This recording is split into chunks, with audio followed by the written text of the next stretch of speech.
Neuropsicología del aprendizaje. A través del tiempo se han desarrollado diversas teorías sobre el aprendizaje a partir de los estudios de neuropsicología y pedagogía. Ahora bien, se entiende por aprendizaje al proceso mediante el cual se produce la adquisición de experiencias y conocimientos que generan cambios en el comportamiento de las personas al entrar en contacto con su entorno. Dentro del ámbito educativo, el aprendizaje es el eje fundamental sobre el que giran todas las acciones de los docentes, estudiantes y padres de familia. Por ello es vital que conozcamos las teorías y posturas de los autores sobre el tema. A continuación, presentamos los principales aportes que se han desarrollado a la fecha. Investigaciones profundas sobre el aprendizaje. Estos descubrimientos científicos tuvieron su impacto y efecto en los procesos de enseñanza, en los sistemas educativos de muchos países de Europa, Asia, el continente americano y sudamericano como el nuestro. Conductismo. Es una corriente de la psicología que se centra en el estudio de las leyes comunes que determinan el comportamiento humano y animal. Los conductistas tienden a concebir a los seres vivos como tábulas rasas, cuya conducta está determinada por los refuerzos y castigos que reciban más que por predisposiciones internas. El condicionamiento, por tanto, no depende principalmente de fenómenos internos, como los instintos o los pensamientos, sino más bien del medio externo. Conceptos básicos del conductismo. Ahora se presentan los principales términos de la teoría conductista. Primero, el estímulo. Se refiere a cualquier señal, información o evento que produce una reacción, en este caso una respuesta. Por otro lado, la respuesta como tal es una conducta cualquiera de un organismo que surge como reacción a un estímulo. El condicionamiento. Esto es el tipo de aprendizaje derivado de la asociación entre estímulos y respuestas. Por su parte, el refuerzo es cualquier consecuencia de una conducta que aumenta la probabilidad de que se repita.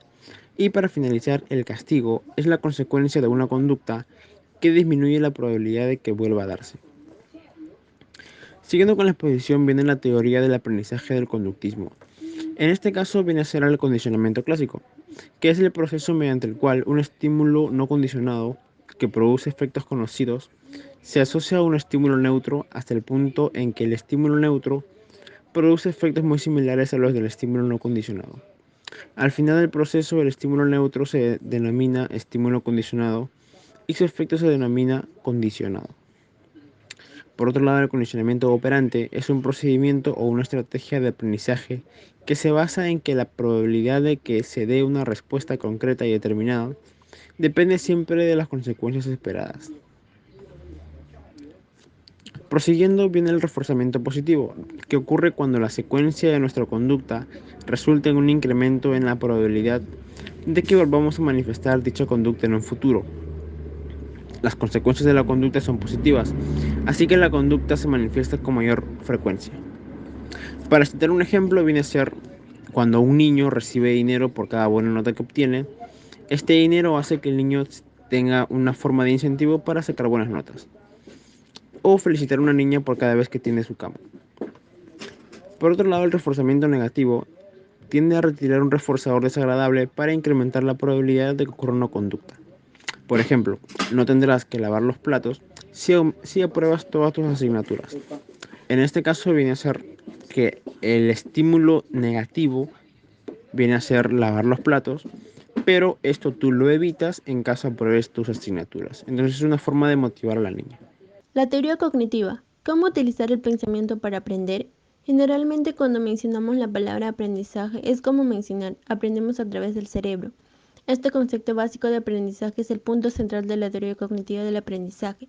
La teoría en sí es mayormente para explicar los procesos mentales, ya que está ligada a los factores extrínsecos e intrínsecos que produce el aprendizaje en el ser humano.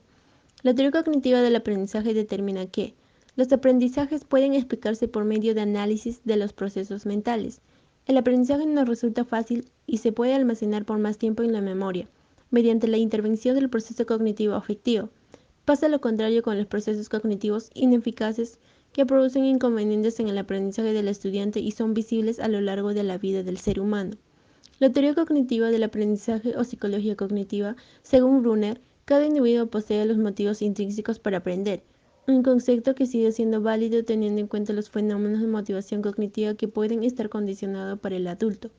En los últimos años se ve el aumento notable del interés de la psicología cognitiva por el aprendizaje, lo que ha traído consigo la elaboración de diversas teorías cognitivas del aprendizaje. Entre estas tenemos teoría cognitiva de la emoción. Los procesos cognitivos condicionan nuestras emociones. Una teoría cognitiva de la emoción es por consiguiente aquella que incluye algún aspecto del pensamiento, usualmente una creencia o un juicio central para el concepto de emoción. De esta forma se aleja la emoción de la tendencia a lo irracional, señalando su capacidad para informarnos y orientarnos sobre ciertas cosas.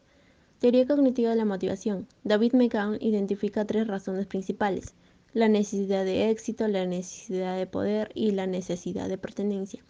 Teoría cognitiva de la personalidad. Georgi afirma que la personalidad es una organización integrada basada en esquemas o construcciones a través de los cuales el individuo conoce, interpreta y se modifica en la relación con el ambiente. La siguiente teoría a presentar es la del constructivismo. Desde el marco pedagógico se puede decir que es una corriente basada en la teoría del conocimiento constructivista, que habla sobre la necesidad de dotar al estudiante de las herramientas, medios y materiales necesarios para que pueda construir una forma, ya sea única o prestada, de aprender y procesar información. La propuesta concreta del constructivismo es la de percibir a la enseñanza como un dinámico proceso, participativo e interactivo del estudiante, de manera que este conocimiento sea absorbido de manera auténtica y permanente. Según Vygotsky, en cuanto a la teoría constructivista, se centra en cómo el medio social permite una reconstrucción interna, lo cual se entiende por el planteamiento de procesos psicológicos superiores ocurrido desde las relaciones dialécticas, teniendo a las personas como medio. Asimismo, Vygotsky sugiere que el individuo, en el caso pedagógico, el estudiante, construye significados actuando en un entorno estructurado e interactuando con otras personas de forma intencional. Según Piaget, el aprendizaje es un proceso netamente interno que se da mediante la interacción del estudiante con el alrededor.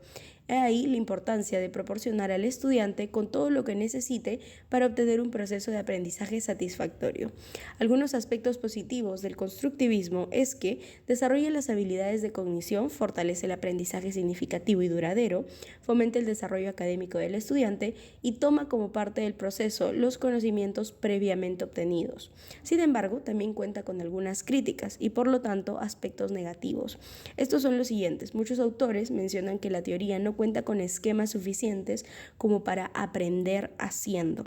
Desde la teoría es bastante sorprendente, no cabe duda, mas no tiene mucha funcionalidad en la práctica. Y finalmente se dice que no cuenta con la suficiente percepción subjetiva de la realidad. Aprendizaje significativo. Ocurre cuando la nueva información se conecta con las ideas de la estructura cognitiva del sujeto que aprende. De este proceso dependen dos aspectos: el nivel de relación que existe entre la información adquirida anteriormente y el material nuevo, la relación que se instaura entre la nueva y la antigua información. Ausubel distingue cuatro tipos de aprendizaje significativos: representacional, proposicional, de conceptos y de inclusión. Aprendizaje representacional. Es el aprendizaje elemental básico del cual dependen los demás saberes. Aprendizaje proposicional. Consiste en aprender el significado de las ideas expresadas en forma de proposiciones para construir un concepto. Aprendizaje de conceptos. Constituye también un aprendizaje representacional. Los conceptos son adquiridos a través de dos procesos: formación y asimilación. Aprendizaje por inclusión. Es la introducción del nuevo material significativo en las estructuras cognitivas existentes. Los nuevos conocimientos establecen relaciones correctas con lo preexistente. De ellas se establece varios tipos de inclusión. Inclusión subordinada. La nueva información adquiere significado a través de la interacción de los conceptos integradores. Inclusión combinatoria. La nueva información es potencialmente significativa para ser incorporada a la estructura cognitiva como un todo. Inclusión superordenada. La nueva información, al ser aprendida, es probable que sea de mayor exclusividad con los conceptos integradores. Ausubel destaca en el proceso de aprendizaje dos dimensiones respecto al procedimiento y al modo en el momento de que el sujeto incorpora nueva información. De los procedimientos, aprendizaje por descubrimiento. El material que va a ser aprendido no es definitivo y debe de ser descubierto por el alumno antes de ser incorporado en su estructura cognitiva. No obstante, Ausubel se inclina por el aprendizaje receptivo, que integra la nueva información a la estructura cognitiva previa y así los alumnos logran en menor tiempo el aprendizaje. Del modo, aprendizaje por repetición, se produce cuando la información es almacenada de forma arbitraria. La enseñanza por el método significativo. Para que se produzca un aprendizaje significativo es también importante una enseñanza significativa. El alumno con una estructura cognitiva adecuada y con conocimientos previos enlaza los nuevos conocimientos y lo asimila adecuadamente. Condiciones del aprendizaje significativo. La tarea es potencialmente significativa. Organizadores previos, preguntas de repaso y resúmenes. Aprendizaje social. El principal exponente del aprendizaje social es Antonio Bandura. Él sostiene que el aprendizaje está basado en la observación. Para ello, toma en cuenta los dos aportes fundamentales, tanto del conductismo como del procesamiento cognitivo de la información. Aprendizaje por observación. Para Bandura, la conducta humana implica factores conductuales, cognitivos y ambientales. Enfatiza el proceso de aprendizaje por medio de la observación o el ejemplo.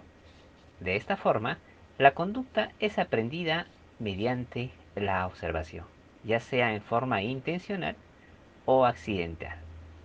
Este tipo de aprendizaje no se trata de una mera imitación, pues el observador aprende de los errores como de los aciertos del modelo, propiciando conductas innovadoras y creativas. Proceso de modelado en el aprendizaje. Este proceso abarca 4 aspectos importantes. Primero, la atención. Si vamos a aprender algo, se necesita que prestemos atención. Todo aquello que suponga un freno a la atención provocará una ruptura del aprendizaje. Segundo aspecto, retención. Debemos ser capaces de retener aquello en lo que se ha prestado atención. Es decir, tenemos que poder recordar. Tercer aspecto, reproducción. Debemos transcribir las imágenes o descripciones del modelo observado. Así podemos generar un cambio de comportamiento del sujeto.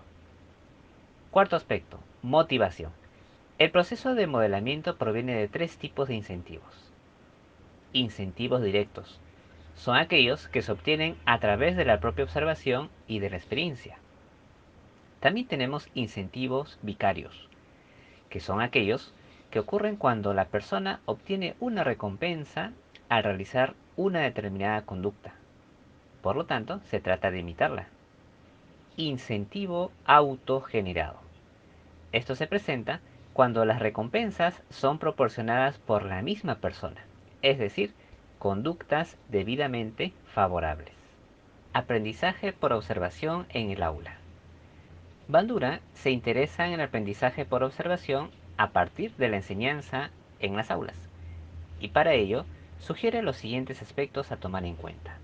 En primer lugar, la enseñanza de nuevas conductas.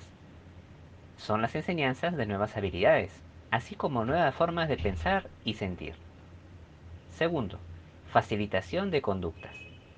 Las personas aprenden conductas y habilidades que pocas veces ejercen, tal vez porque no tienen incentivos suficientes o no los necesitan habitualmente. Número 3. Desarrollo de las emociones. Las personas pueden desarrollar emociones ante situaciones nunca experimentadas. Es decir, la persona puede adquirir aprendizajes observables en función de las situaciones que les toca vivir o experimentar. Número 4. Cambios de inhibidos.